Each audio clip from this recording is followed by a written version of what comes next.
In this tutorial, we will learn about how to find a route in a network dataset. You should have the network dataset that we created in the previous module, and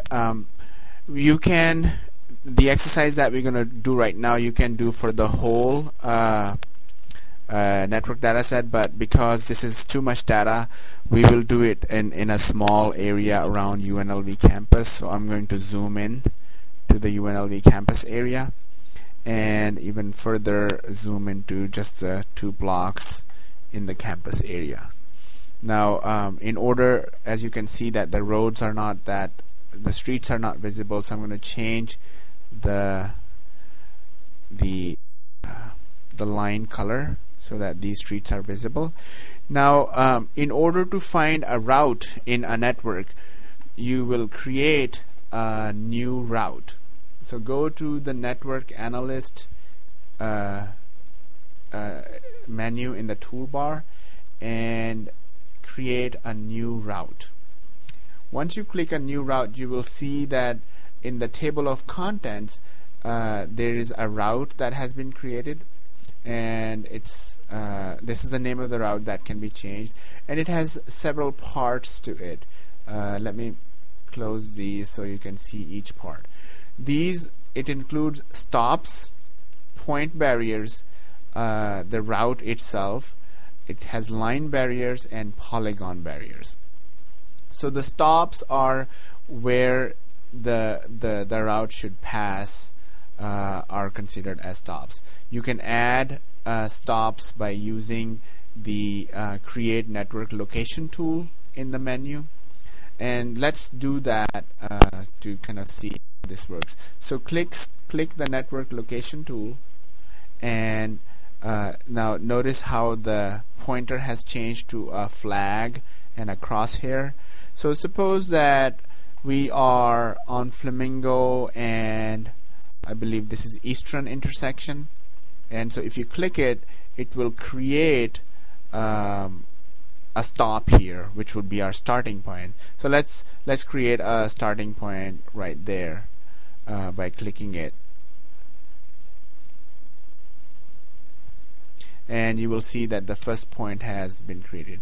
Suppose you want to go from this point to Thomas and Mack Center, so you will create a second point by clicking on Thomas and Mack Center, and this would enter the second point, which would be the destination. So suppose number 1 is our starting point and number 2 is our destination, and once you have defined these stops, you can open and see that the symbol for that is blue, which is showing, and this is the selected right now. Now to find the route, you have to click the solve button in the toolbar, and this will solve this problem and find the route, which would be based upon the length that we have used in this case, which is the length of each link. So it will find the route with the minimum distance. So go ahead and click solve, and it may take a little while for it to compute it, but you see that it is showing the route through the network, and it has found it. Now the route itself shows in this part, and you can see that you can adjust the color of the route if you want it to look to show as a different symbol. Go ahead and add another point by clicking create a new location, and suppose after you go to Thomas and Mack, you would like to go to the Walgreens next to Flamingo and Maryland Parkway intersection. So we have added another point, and now you have to solve it again. So recalculate, and this will complete this route and find you the next part of the route. You can use the button called select move to move a point that you have previously selected. So click this, and let's say we move the Thomas and Mack point to Einstein Bagels, which is opposite Student Union. So let's go to Einstein Bagels right there.